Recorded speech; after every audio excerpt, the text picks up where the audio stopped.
These are the last rites of the Pharaoh Ramses the Great, the mightiest ruler of ancient Egypt. In a lifelong quest for immortality, this is his final ceremony, a ritual for eternity. For 70 days since his death, he has been prepared for everlasting life by the high priest of Anubis, the chief embalmer of the kings, the keeper of the mysteries. His body has been cleansed, purified, and dried.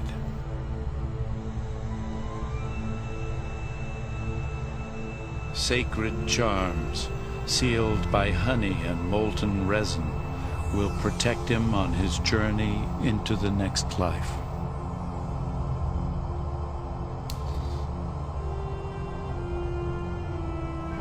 Each action expresses beliefs and dreams sacred to the Egyptian people. At stake is the very foundation of Egyptian life, the successful preservation of the body as the key to immortality. If his mummy remains intact, and if his name is remembered, then Ramses will never die. The coffin of the king is closed. Will it remain sealed? Will Ramses live forever?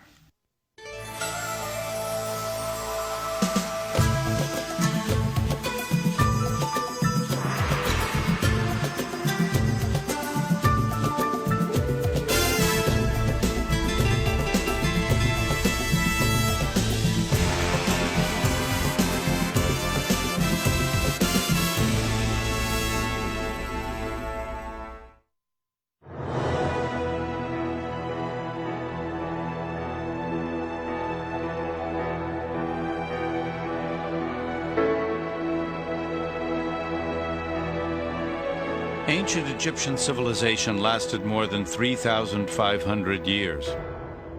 One of the most enduring cultures of all time. Yet its people wanted more. They wished to live forever.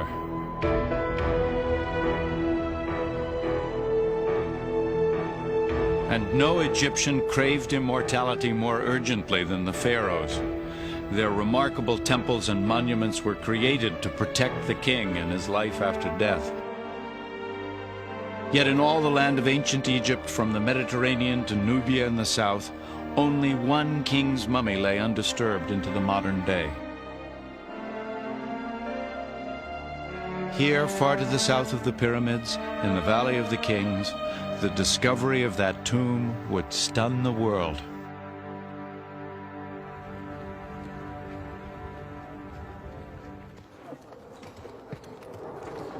The year is 1922.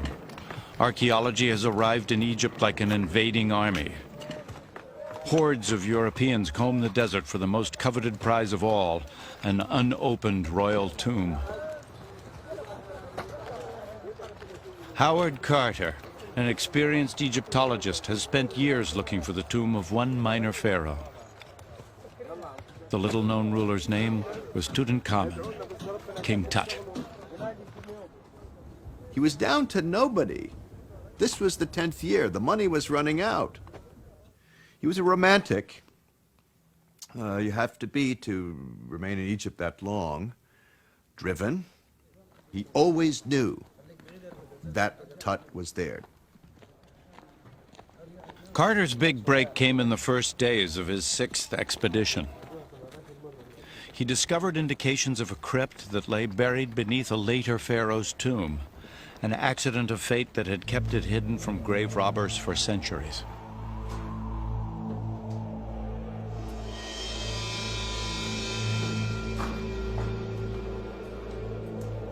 After so many years in the desert, all that stood between Carter and what could be the discovery of a lifetime was a wall sealed with plaster more than 3 millennia ago.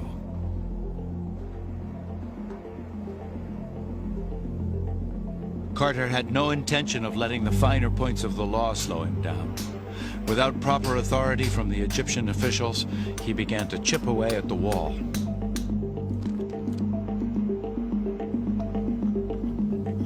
They didn't tell us so, you know.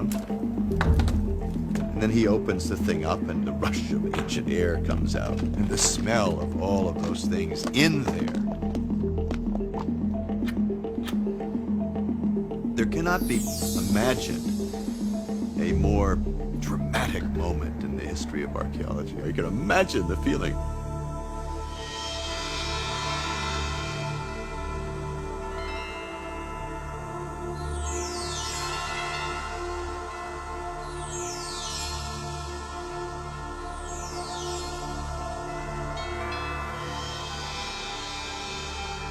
The first thing they saw were these huge ceremonial couches, the ones in the shape of the bull and the tiger, with the inlay of the blue glass still preserved.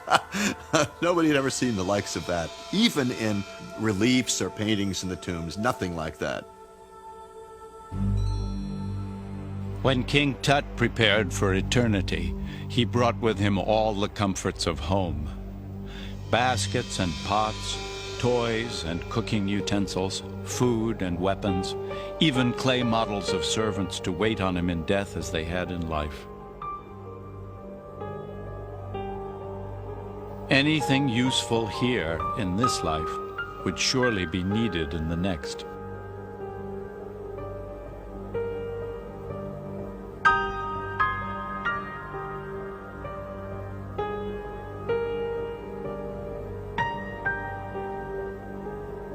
But about the king himself, very little is known. Only that he was 18 or 19 when he died, and that he had a young wife. Even the mummies of 2 babies, also found in the crypt, remain orphans of the mysteries surrounding the young pharaoh's life. But one thing was clear. Tut's tomb was designed as a gateway to eternity, a storehouse of sacred and magical items for his journey into the afterlife. You have weapons that nobody ever knew existed. You have fine bows. You have a piece of steel on his heart, in the most precious place, in the deepest level of King Tut. They found a piece of steel, a little tiny miniature knife in steel, which was considered to be more valuable than all the gold that they found.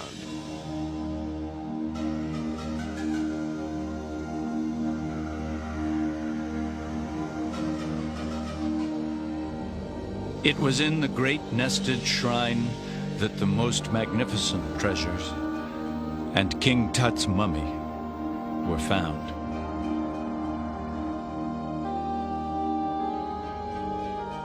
The innermost of 4 ornate coffins was solid gold.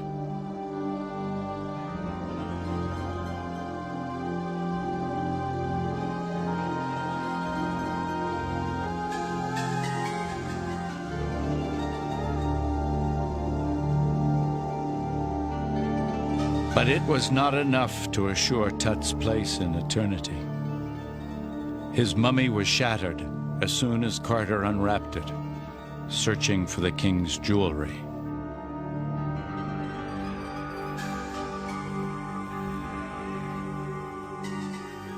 Sadly, King Tut would be remembered not as a pharaoh, not even as a man, but as a treasure. It appealed to everybody's sense of finding the pot of gold at the end of the rainbow, and what would they find? They didn't know. And it became a wild press event, probably one of the first true pop media events of the 20th century. Dateline, Egypt. In the shadows of the silent Sphinx and the gigantic pyramids that stood as lonely sentinels over the vast stretch of burning sand, an English archaeological expedition headed by a man named Howard Carter sought to uncover the tomb of an ancient Egyptian pharaoh. It was one hell of a news story. I mean, this was top stuff. No treasure, before or since, compares with what Carter had found. Again, we get back to this sense that this was for human beings, and they had used it. The little tiny toys in this tomb have marks of Tut as a kid having bounced them around. The weapons had been used. Some of the arrows had been, slightly dented. He was out there practicing. That, I think, is the gripping humanity of it.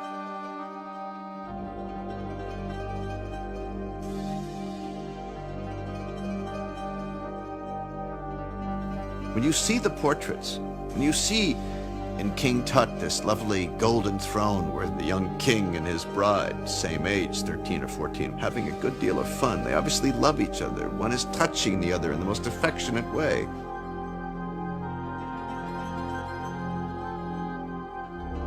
In life, King Tut ruled all of Egypt. In death, he aspired to an eternal life as lavish as the royal court he left behind.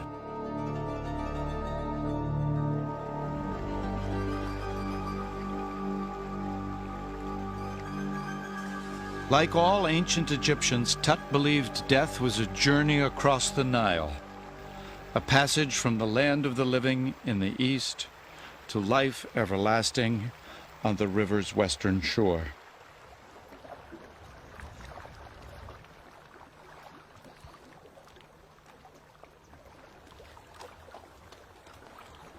The Nile. It was the soul of Egypt, the sacred link between the land of the living and the land of the dead. The Egyptians lived on the eastern side, but whether you were a pharaoh buried in a pyramid or a commoner laid to rest in the sand, you hoped to be buried on the Nile's western shore.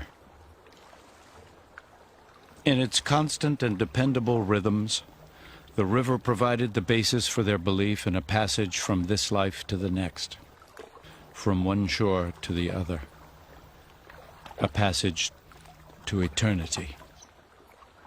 The Nile was the vein for the heart of the Egyptian. The water which is coming from the flood, it's red. Red is fertile.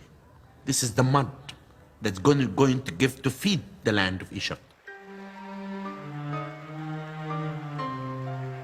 The ancient Egyptians' oldest myth, the story of creation, was set amid the swirling waters of the Nile.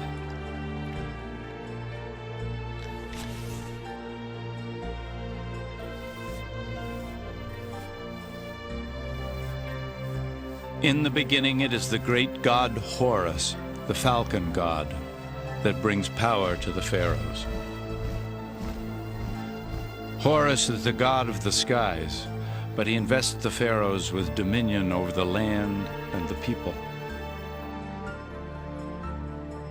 On temple walls, the faithful commemorate the power of the Nile, the source of all life and the path to immortality.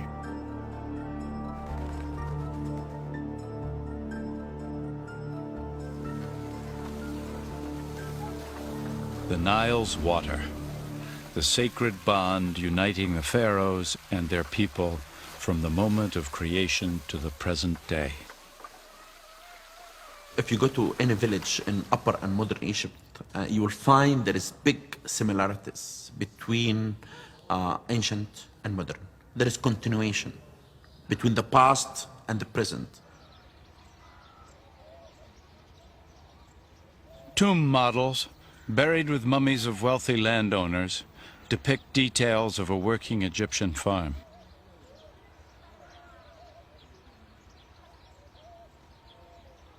It is a rare glimpse into the texture of life 4,000 years ago. But the lives of the pharaoh and the farmer had little in common beside their desire for eternal life, and no element separated them more than stone.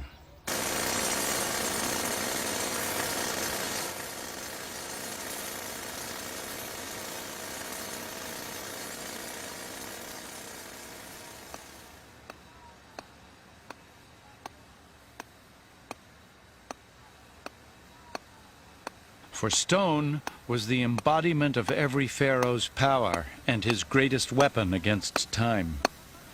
The overriding mission of each new king was to secure the quarries that would provide raw material for monuments to his reign. This obelisk would have been the tallest in the ancient world, but a flaw in the granite caused it to crack before it was completed. How its massive 1,200 tons would have been moved and raised into place remains a mystery.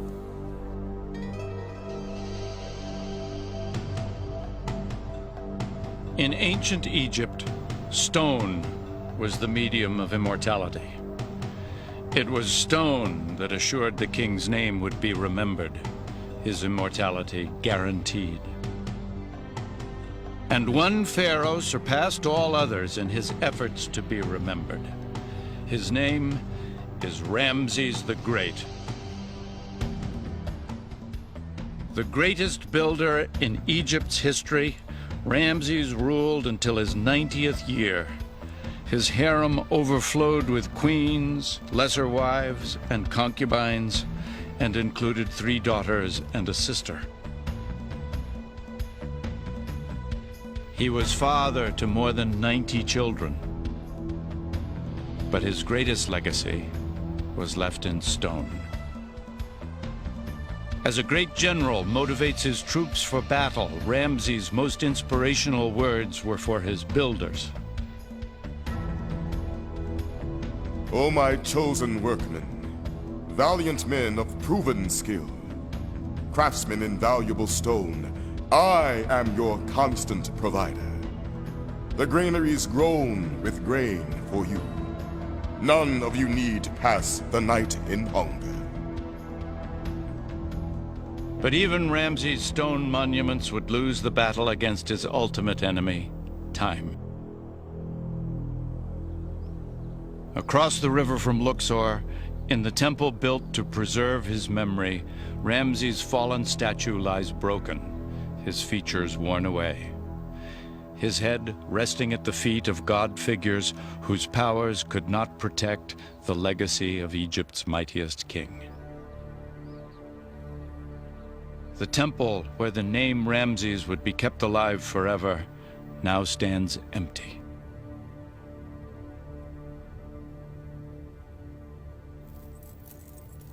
What became of Ramses' treasures? Where are his worldly goods? Where is his golden mask?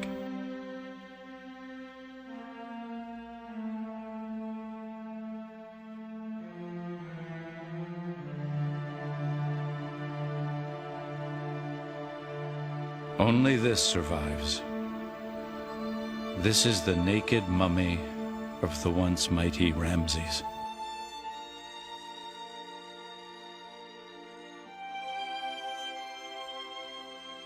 His body bears witness to a fate Egypt's mightiest ruler could never have foretold.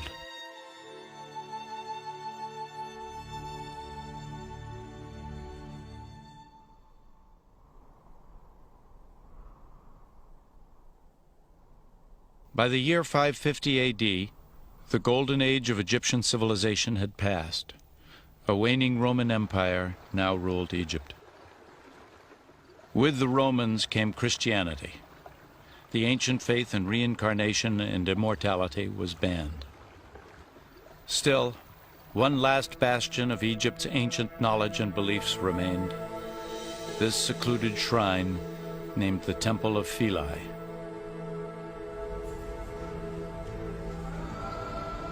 Inside these walls, priests kept the ancient faith alive. They still prayed to the goddess Isis, mother of Horus, the falcon god, and still practiced the rituals that promised immortality. Only in the Temple of Philae were the mysteries of the ancient gods still respected and revered.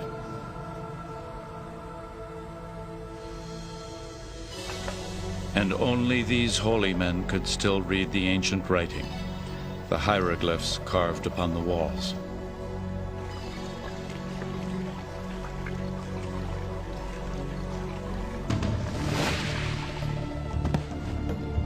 Finally, this last remaining outpost of Egyptian civilization came under attack.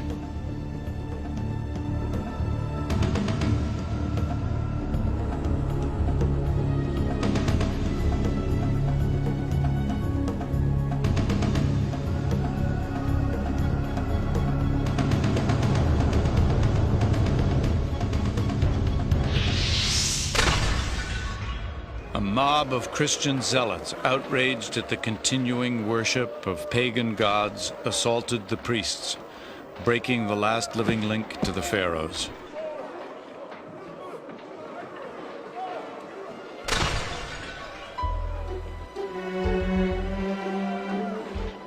The priests were killed or scattered. They took their knowledge of the hieroglyphs to their graves.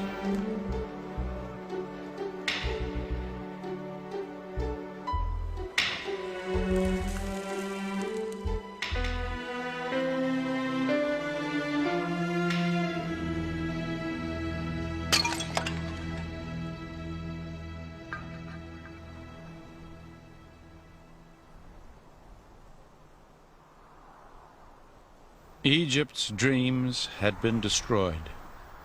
The divine secrets of sleeping pharaohs, their sacred quest for immortality, all lost, perhaps forever, beneath the drifting sands.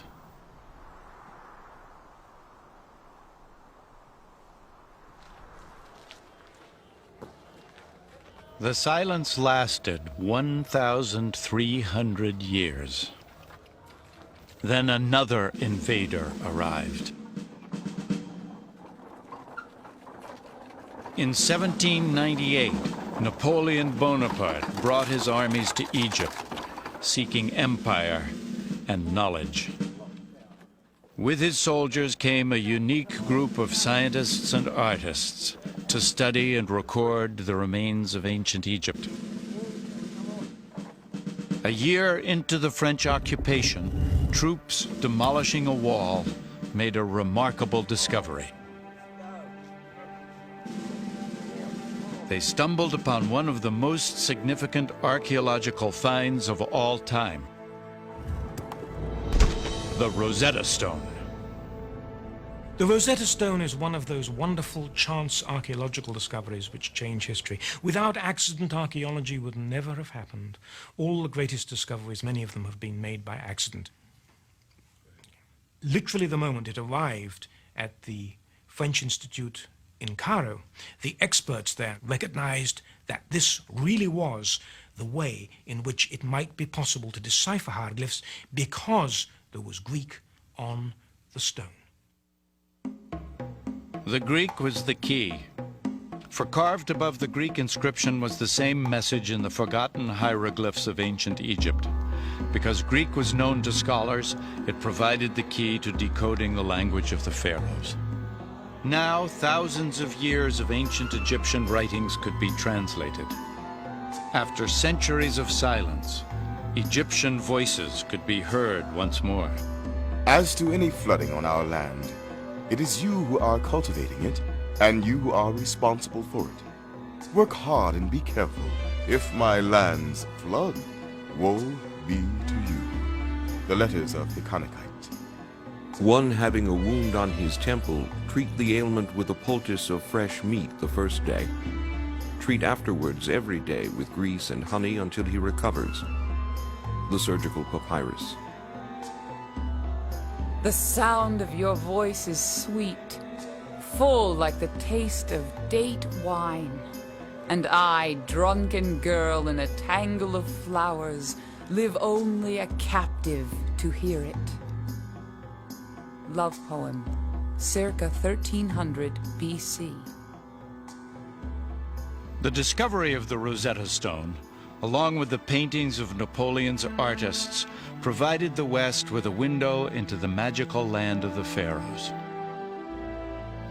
Kings who built magnificent monuments and were rumored to have learned the secrets of eternal life. And the world fell in love with Egypt. Now, tourists and mystics, treasure hunters and archaeologists all descended on the valley of the Nile. The colossi don't look at all colossal. On the contrary, they're quite in keeping with everything about them, as if they were the natural size of man and we were dwarfs. Florence Nightingale, 1849. The temple's proportion puts in mind a giant buried up to its waist, overwhelming man's puny stature with its head and shoulders. We are amazed. Jean-Jacques Ampère, 1868. Who shall say it's not lively, exhilarating, lacerating, muscle-straining, bone-wrenching, and perfectly excruciating and exhausting pastime climbing the pyramids? Mark Twain, 1869.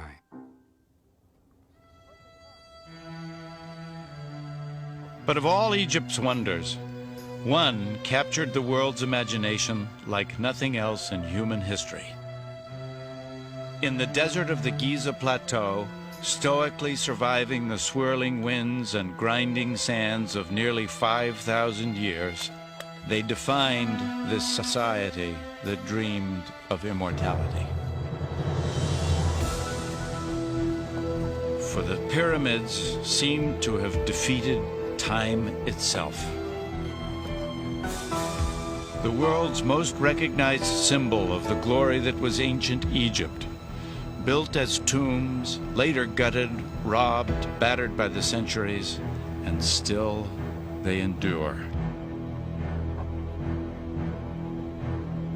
There are more than 2.3 million blocks of limestone in the Great Pyramid of Cheops, each stone weighing from 2 to 15 tons.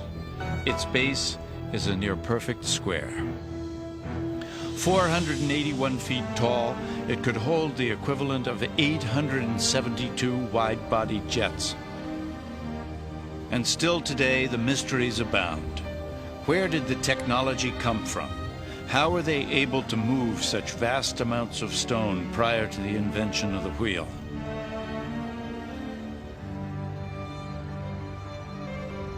Perhaps most intriguing of all, who could have imagined all this possible? Eternal stone structures, the largest on Earth, when nothing, even a fraction of their size, had ever been built.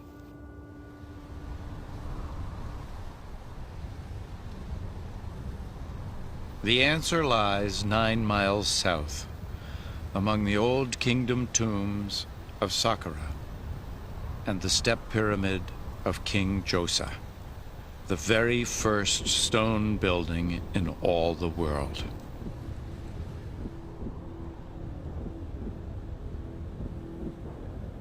This was the laboratory that proved the Great Pyramids possible. Unlike anything the world had ever seen, it was so remarkable a feat of engineering, its architect, Imhotep, was proclaimed a god.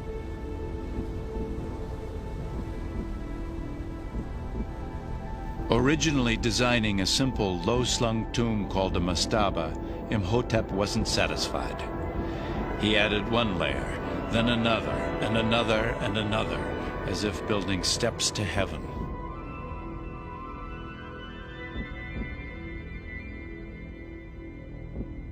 He also tunneled deep into the earth, creating a labyrinth of chambers, galleries, and corridors designed to keep the king's true burial site secret and protect the royal mummy from grave robbers. Down dark, twisting passageways, at every turn, in every detail, what Imhotep accomplished seems overwhelming still. There is no scientific explanation given to the public to tell them how the pyramids was built. They never left a papyrus roll or a description in a stone to say how they did it. Today it takes a 350 horsepower diesel engine and hydraulic lifter to pick up this 7-ton granite slab. Many of the building blocks in the Great Pyramid weighed more than twice as much. Although no description or narrative account has ever been found telling how these massive stone monuments were created, this tomb drawing contains tantalizing clues. It shows the 160 workers needed to move a single statue. How many more must it have taken to build a pyramid? Many believe the stones were moved on enormous wood sleds along mud-slicked paths. Others think rolling logs were used, or even canals built from the Nile, and the stones floated in on barges. Ramps most likely raised the stones into place. But how they built on such a scale, and with such uncanny precision, is the greatest wonder of this great wonder of the world.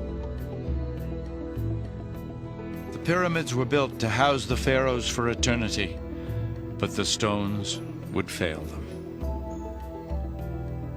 The tomb became a beacon, attracting as many robbers as it repelled, and Egypt became a land overrun by treasure seekers. There was no stopping the looting and plunder to come.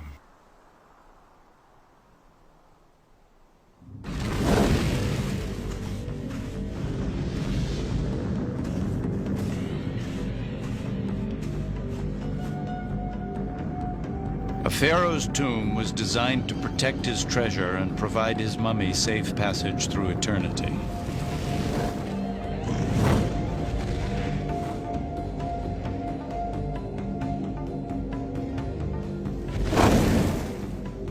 But the lure of royal treasure was irresistible.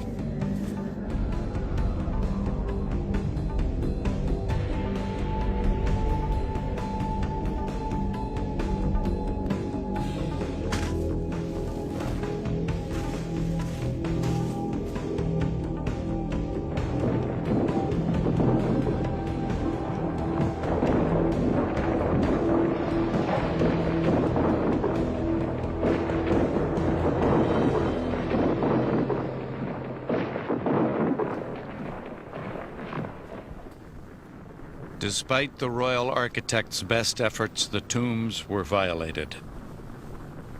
The great stone walls could not protect the kings from the greed in the hearts of men. The intruders might be simple robbers, members of the king's own priesthood, or even the very builders of the tomb itself.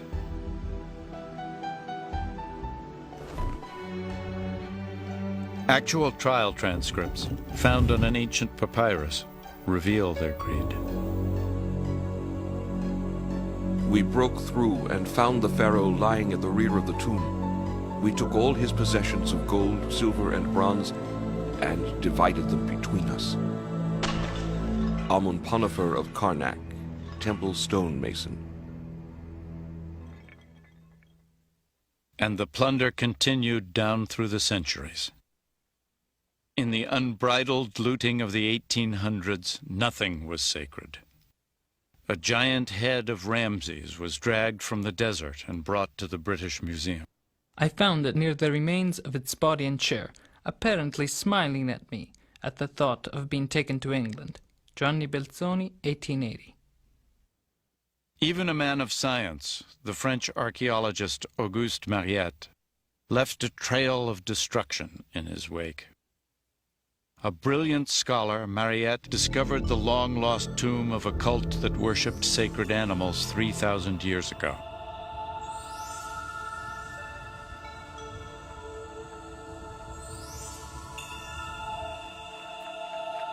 Deep under the ground in Saqqara, a maze of catacombs contained massive stone coffins that once held mummies of full-grown bulls.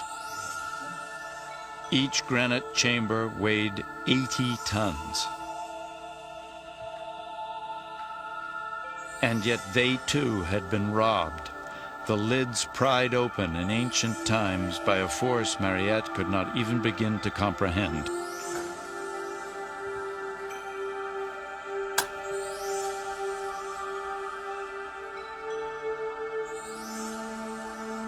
Only one sarcophagus remained unopened, but Mariette and his men came well armed.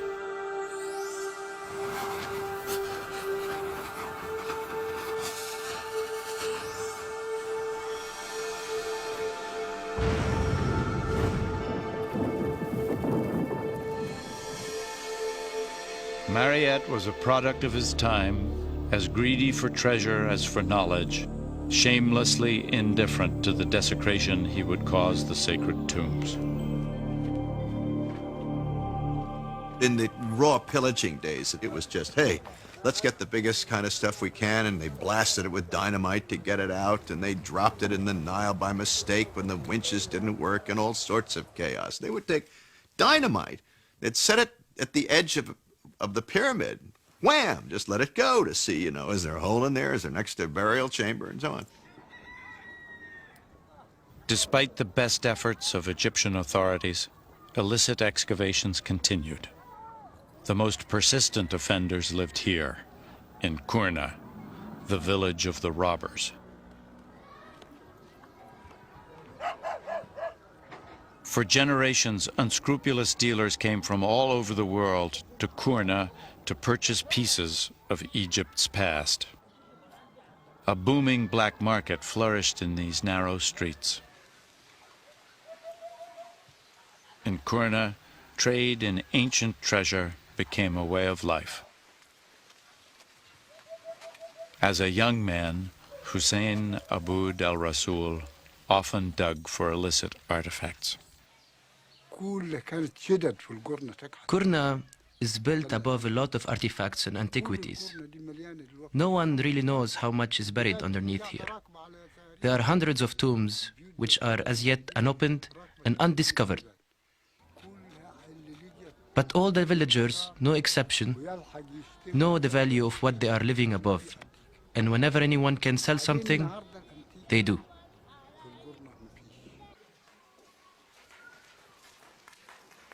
The town is located on an ancient burial ground.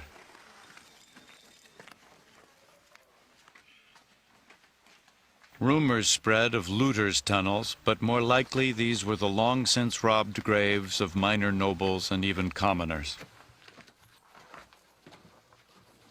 The village of the robbers earned its reputation, but the worst looting was not the work of amateurs. This is plunder with a pedigree, plunder in the name of art and science, plunder to fill national museums all over the world. Museum curators are trained to acquire. They do three things. They acquire, they exhibit, and they publish. And the sexiest thing is to acquire. And the resentment of people living in the countries that were being pillaged finally got to the point where it had to be taken seriously by the industrial powers, who were the collectors. We don't want any more of this theft. And you people who are the scholars, you people who are the curators, you're the ones that are egging them on. You're contributing to the criminal behavior by saying, we'll buy anything in sight. And they could never get the runners. You can't get the night diggers. But you can sure get the people who say, this is our newest acquisition, and put it on a pedestal in New York or Berlin or what have you. It gets pretty embarrassing. You know, the Egyptian civilization does not belong to Egypt only, but belongs to everyone all over the world. We as Egyptians are guardian to this civilization. And this is why all of us, Egyptians, Americans, Europeans, has to cooperate in stopping this crime. Protecting the country's rich heritage is now the job of Egypt's Antiquities Police. From his Cairo headquarters, Colonel Meckled leads a skilled unit of investigators, perhaps the best in the world at what they do. Any theft, large or small, constitutes a threat to our culture and heritage. It's a heavy responsibility. We aren't just fighting crime, we're protecting our past.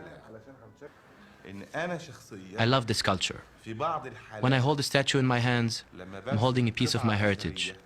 I feel the continuity between the present and the past. But despite the best efforts of the Antiquities Police, the plunder continues.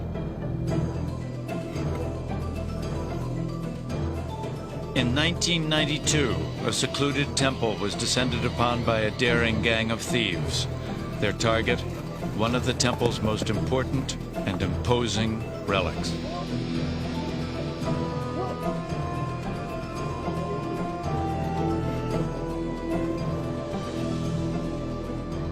We got a report on the theft of the head of a huge statue from an area about 100 miles west of Aswan, almost in the middle of the desert and very difficult to reach. This was a hugely important piece because it was a statue of Ramses the Great.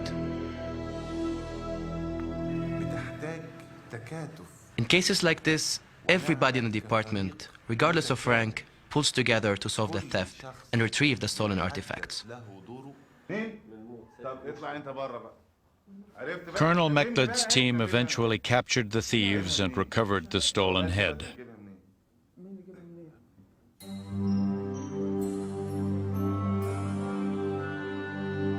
But the damage had been done.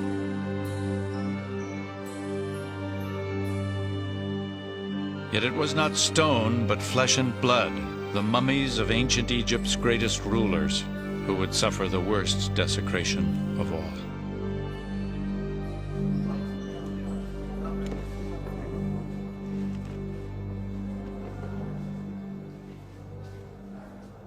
The pharaohs have not been left in peace. The fate of this mummy is not uncommon, only its ancestry is. This is the mummy of Tutankhamun, King Tut. Over the years he has been rudely manhandled. But mummies suffered far worse indignities. They became the objects of bizarre rituals and beliefs. In medieval times, pounded up ancient Egyptian mummy was considered to be a powerful medicine, to say nothing of an aphrodisiac. Pounded mummy was worn by the King of France in a leather pouch on his belt. A thriving market in what was called mumia developed throughout Europe, and there were numerous instances in the late 18th and early 19th century of people throwing mummy unwrapping parties, and groups of doctors and scientists would get together and they would throw a reception and they would formally unwrap the mummy. And the collection of mummies from there became big business. For over 1,000 years, human beings have been treated as display pieces, historical oddities, props for cheap magicians.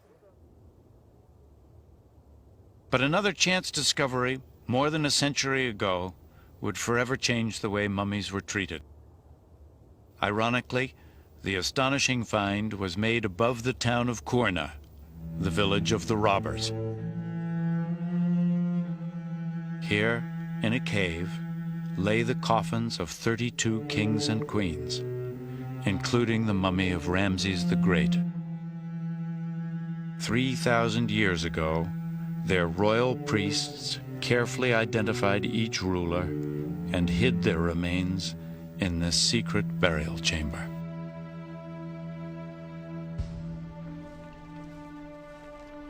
For their own protection, Egyptian authorities now removed the royal mummies from their tombs.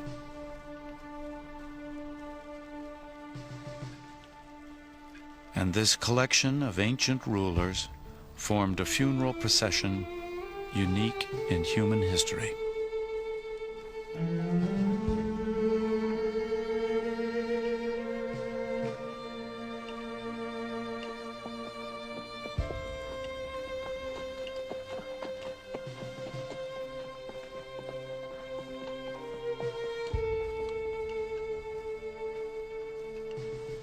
All along the Nile, Egyptians gathered to pay their respects as the eerie caravan of ancient rulers made its final journey north to Cairo.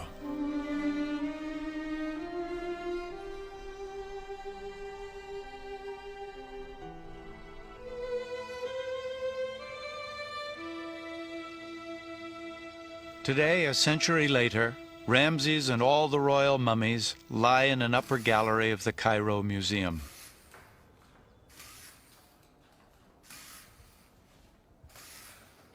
A unique conservation effort is underway to preserve the ancient pharaohs, to finish the task their priests began. But now, scientists have taken the place of holy men as the final protectors of the royal mummies. Dr. Nasri Iskander is moving a once mighty king to an unfamiliar resting place.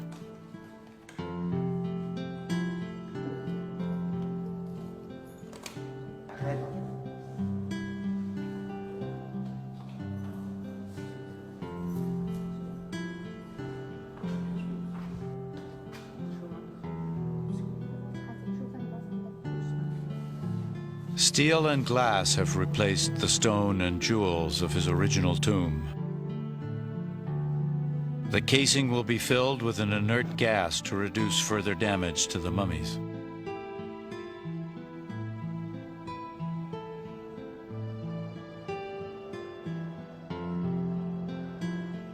Ending a journey that began in the 12th century BC, this royal mummy will now rest in peace, protected by 20th century technology. This is the best way. It simulates the atmosphere inside the tombs itself, the old times. Every time I see this, I feel a deep feeling, and you see that man face to face. It's an unforgettable moment. It's very difficult to explain things like this, but I feel I'm a part of this. It's our history, and now it's world history. It may be that what makes Egypt so mysterious and majestic is that traces of the humble have all but disappeared, erased by the passage of time. Our vision is of the exotic, the monumental buildings and the royal treasures of dazzling and inspired beauty. It is the fabulous trappings of priests and magicians, the resting places of queens and kings which survive. But the things that really ground us are the mummies, the preserved faces of the men and women who lived life to its fullest and who died hoping that their perfect lives along the Nile were never really over. Here, now, they are closer to eternity than they have ever been.